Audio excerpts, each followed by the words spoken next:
Now, let's consider one of the more serious issues of TikTok had with the United States. Because you might say, you know what, Leslie, you're bringing up all of these concerns of security, but how do we know that China is really accessing our information? Well, let me bring up one of the more serious issues that was brought into it was brought up to Congress, and they had Senate meetings about this.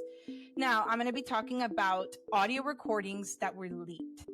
Yes, there was audio recordings that were leaked where more than 80 internal TikTok meetings from Chinese-based employees of ByteDance where they were repeatedly mentioning in these audios that they had access non-public information, essentially our private information of US TikTok users. Yes, they got exposed, guys. That we know from its privacy policy that it collects a huge amount of information, including which videos are watched, which videos you comment on, essentially what's your preference when it comes to the algorithm.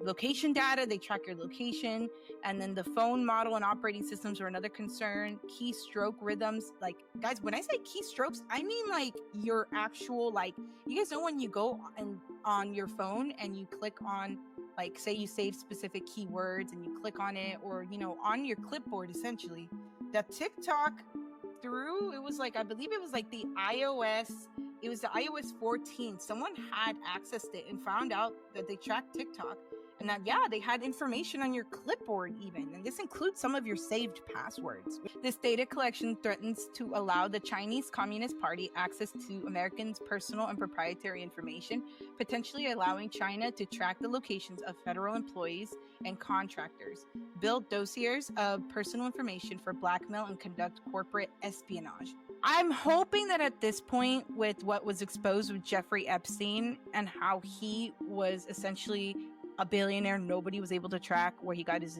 money from, and how he was able to gather blackmail on our politicians, and like, we're pretty bad blackmail too. Because could you imagine? I'm gonna put it in perspective like this: is that if you can catch politicians in a specific corner where they don't want anybody to know what they're up to, you can essentially tell them either you agree to pass this particular policy, or you agree with supporting this particular law or this particular view, or we're going to release this video, or we're going to release your location. Like, that stuff really matters. And so then we're talking about a foreign country such as China.